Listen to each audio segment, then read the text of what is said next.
Nigeria, Africa's most populous nation, has 6 geopolitical zones.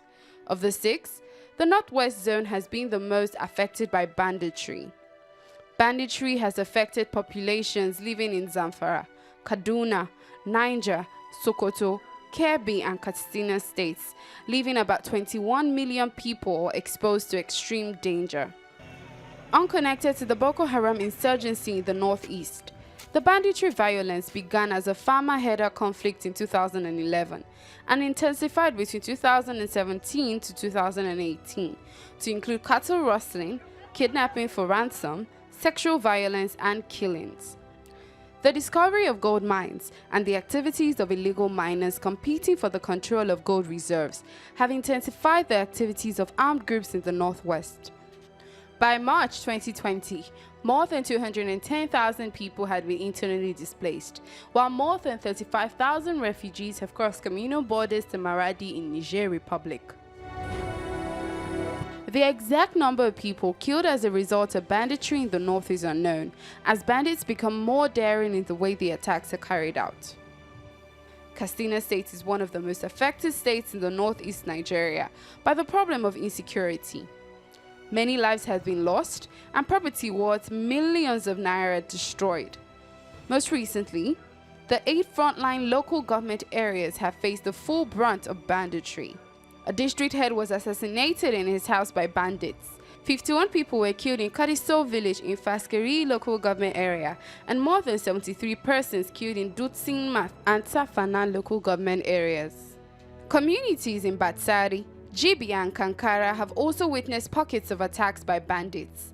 During the attacks, the bandits cut away cattle, foodstuff, and women. Governor Aminu Masari, aware of the problem, set up a committee that will give amnesty to bandits who were ready to give up criminality and embrace peace. Not all of them agreed, but quite a number of them agreed to put a stop to the menace, and you know, it is known to all of us that in January 15th, on January 15th, 2017, we are able to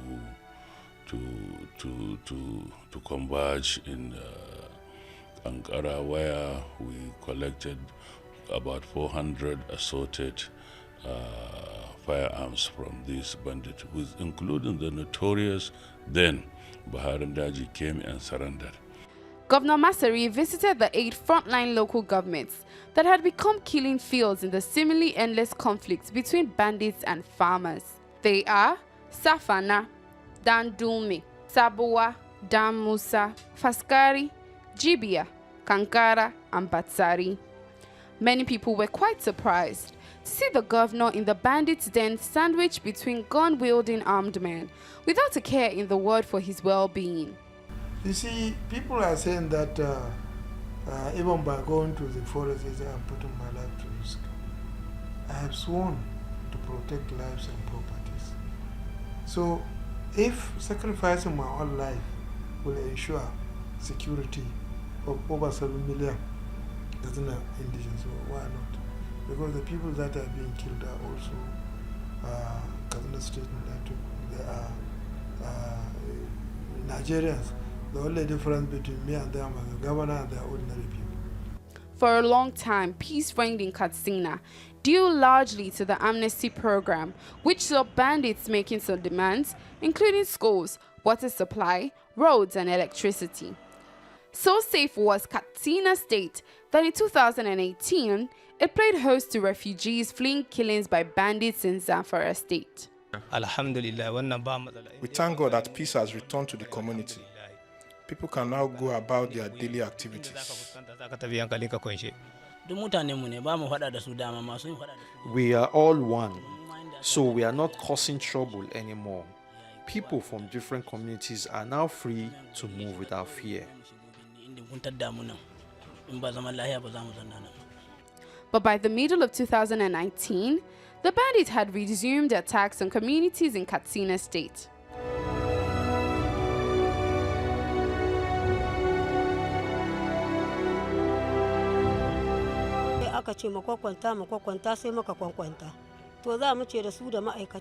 They came and asked us to lie down.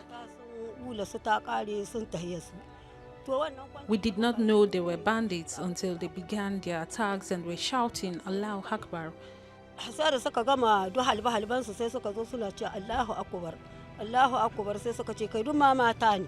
We were all women. They kidnapped 16 of us and took us to their hideouts. They commanded us to shut our eyes. The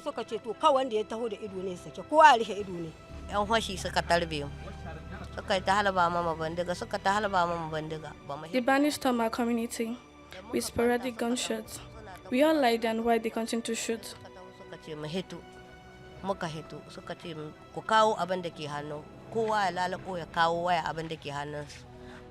They came began to rob us, asking us to give them our property.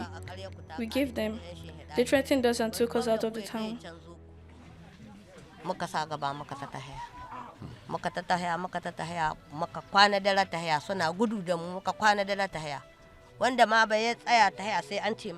They marched us to an unknown destination. Those who were too weak to walk were forced to run. We got to the place the second day and they camped us somewhere. The bandits who kidnapped us were 6 in number.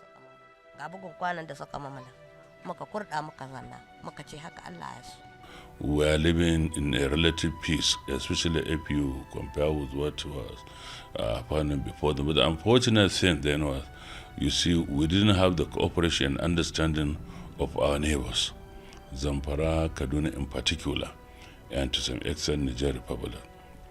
His Excellency here try as much as he can to see that all the governors in the Northwest Zone come together and have a common front to fight this, because there is no state alone can do this successfully, because when you push them from here, they move to another state.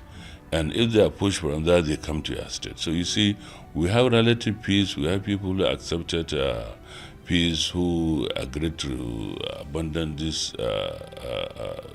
activities. But unfortunately, there are some among their followers, some even among the who did not accept this, and so they are even try to kill most of them. You understand? So this really affected our earlier peace initiative, and the whole thing returned again.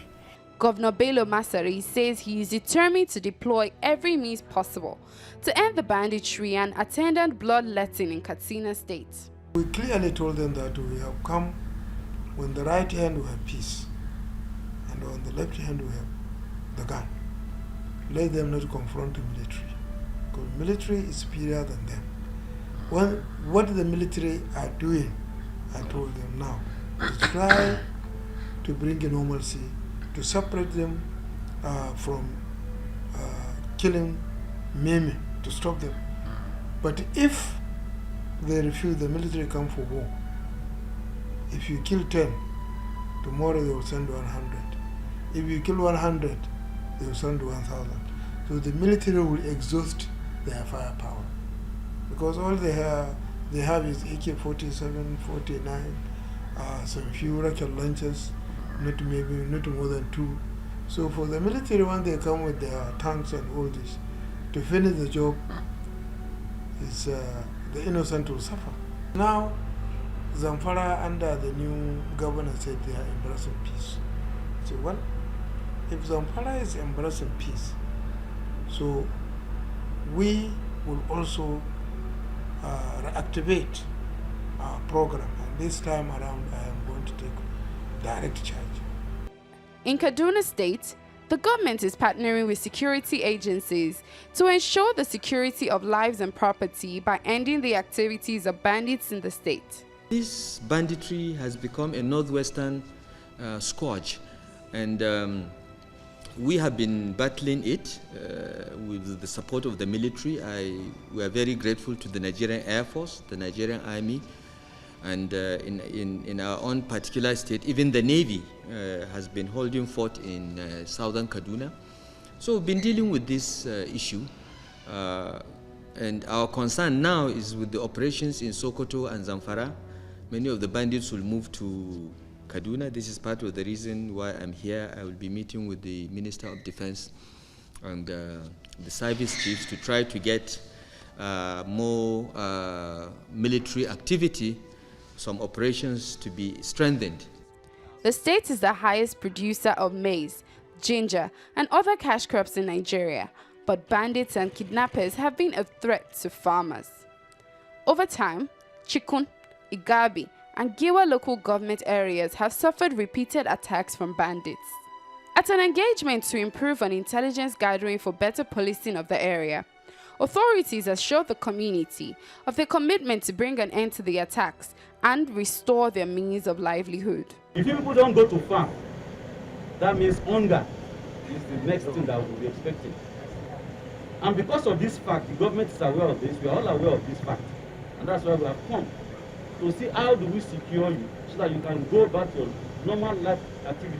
Farming is the mainstay of the economy here. Once people are thrown out of their farms, there will be problem. Impoverishment, abject poverty will set in, food insecurity, and water fuel. Attacks on Adara communities in Kajuru, local government area of Kaduna State, has left the people wondering. Communities like Makiali and Gona and Rogo are among those that were attacked in the recent past. They say they are lost for words at what could have inspired the attacks on them. Elsewhere, a coalition of Fulani organizations is protesting the alleged killing of Fulani pastoralists in Zangon, Kataf, and Kauru local government areas of the state. The groups say that the latest conflict was stirred by a land dispute and has now led to daily killing of Fulanis at will. The representatives are demanding that the government take the matter more seriously. Enough is enough. We have endured a lot, especially in the southern part of Kaduna State, over the years. Almost on daily basis, our people are being attacked and killed in several villages, and the government is aware. We are not satisfied with the steps that the government has been taking over the years, and probably that is the reason why these people have refused to pedal down on the killing of our members. So, yes, we want the government to take necessary steps which we have highlighted. That is to arrest the perpetrators, ensure that they are tried, convicted, and also to ensure that they are executed. That is the final stage of what? Of arrest and prosecution, is execution. We have noticed that over the years, the government has not been reaching that stage. We are aware of certain convictions, and then eventually certain individuals were said to be pardoned. Why? What about the lives that were lost? That has, in our own belief, has emboldened other intending criminals to continue with their attacks and to kill, knowing that there will be no consequences. The killings have continued unabated for reasons we do not know, because most of these killings and these attacks have always been unprovoked. We've always suspected that these attackers are from elsewhere, outside this local government. If the local Fulani connive with them to harbor them, then it's what we cannot say we know. We do not know of that one.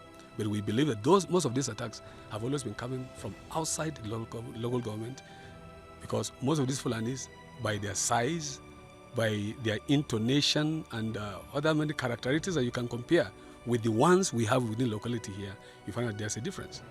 Recently, Governor Aminu Tambuwal of Sokoto State met with President Buhari, asking for more military intervention to check the activities of bandits in the state. Most of the times stray into Sokoto from either Katsina, Zamfara sides, and then some of them from Niger Republic.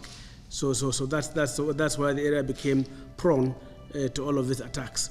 And from the very initial information we have, is that the pressure that they are under from the coordinated efforts in Katsina and Zamfara is what is actually also giving them some kind of advantage. So we have requested Mr. President to complete the loop of the entire area. It was after a meeting of the State Advisory Security Council, which was held behind closed doors at the Sultan's Palace in Sokoto, that Governor Aminu Tambuwal imposed a 12-hour restriction on the movement of motorcycles in 4 local government areas of the state, where activities of armed bandits have been on the rise in recent times. The local government areas affected by the restriction include Isa, Sabon Birni, Raba and Goronyo in the Eastern Senatorial Zone of the state. We are going to register all motorcycles in those areas. Special registration exercise is going to be carried out between the Nigeria Police, the Civil Defense, DSS, and the road safety in collaboration with the local government and district heads and village heads to authenticate original owners of motorcycles. At the federal level, the Nigerian Police Force, in collaboration with Nigerian military and other security services, have commenced the Operation Puff Adder, a full-scale security offensive against the bandits. The operation is aimed at reclaiming every public space under the control of bandits, arresting and bringing to book all perpetrators of violence and their collaborators, in order to achieve total destruction of all criminal camps and hideouts, mop up all illicit weapons fueling the violence, and attain full restoration of law and order in the affected communities. This suspect, apprehended by the police in Faskari local government area of Katsina State, explains how some of their operations are carried out. We attacked in a large number, but before we left the camp, we were given some charms and blood to wash our heads. The command also recovered 10 AK-47 rifles, 5 pistols, and 25 locally made guns. During the period under review, the command has carried out various sting operations in several locations within the front line local government areas, busted and arrested many sophisticated bandits, suspected bandits terrorizing Katsina State. But continuing armed bandit attacks in Nigeria's northwest have increased internal displacement, with no corresponding humanitarian response from some of the states affected by the crisis or the federal government. In Katsina State, some 600 internally displaced persons are living on a football field in ATC Katsina. Over 400 IDPs are taking refuge in a mechanic village in Bebeji. Over 360 IDPs are in Yamawa, and more than 100 are taking refuge in Tundumbaras. Most of the displaced come from Safana, Kankara, and Faskari local government areas. They have been seen on the streets, begging for alms or engaging in menial jobs to survive. Lack of relief materials, shelter or food, along with poor hygiene conditions, exposes the internally displaced persons to various risks, including exposure to COVID-19.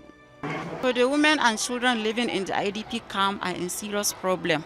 They are worried. You can see from their faces these people need assistance, both from the government and fellow citizens. You can say at least government is trying to do something about this issue. So we have individuals, as at now, I think we have about up to 15 different individuals and donor agencies that brought some relief materials to the camp. The incessant killings by criminal groups continue to dismantle rural life in parts of the north. Several army operations have been launched, but residents say most have been largely ineffective. The appeal of the community is request urgent need for military intervention, because these people have taken over this place. The problem of Zamfara in particular really destroyed what we have been able to achieve by killing all the leaders of the amnesty we had. And I remember at that time it was only cattle rustling. There was no issue of kidnapping, there was no issue of invasion of towns and villages, banditry and other forms of criminal acts, rape and others, burning of houses and commercial stores. Wasn't there in 2016 to 2017, but over time, because Farah was not on the same page with us, Likewise, for obvious reasons, Kaduna was also not on the same page with us.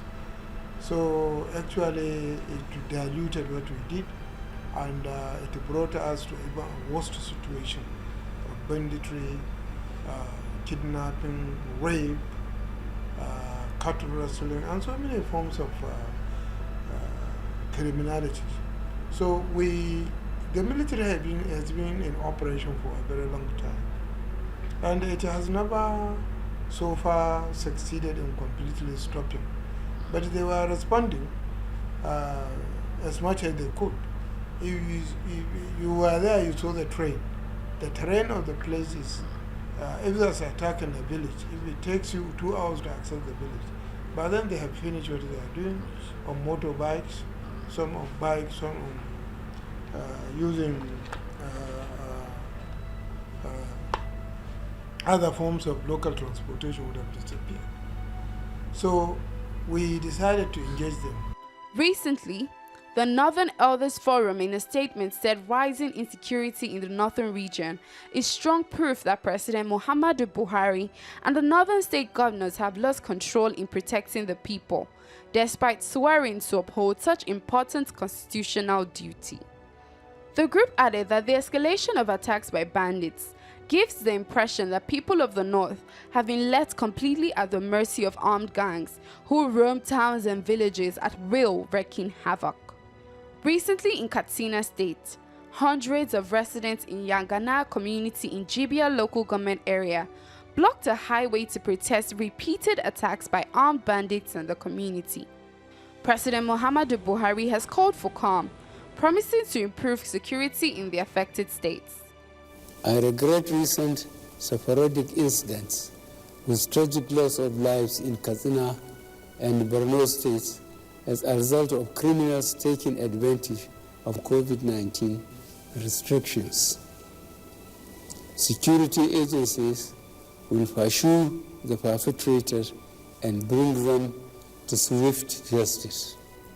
I implore state and local governments to revamp their intelligence assets so that the security agencies can nip in the bud any planned attacks in remote rural areas. I send my heartfelt condolences to all the relatives and the communities affected. Security consultant Dennis Amakri wants the government to do more in terms of intelligence gathering and use of combined force to deal with the criminals. I think even the military have to re-strategize by now, because we cannot continue like this. And Nigerians are asking questions. They are getting worried. So this is what government can do. Don't play any more kids' glove. No matter whose ox is God, deal with them. Because we don't want a situation where some people are even claiming that some northern elders or even some governors are supporting these boys. We should face it straight on and deal with it once and for all. The plague of banditry that encompasses killings, kidnapping, theft, and sexual violence is a terror that has left tears in the eyes of many. With amnesty programs and military operations failing, one must wonder when an end will come to this crime.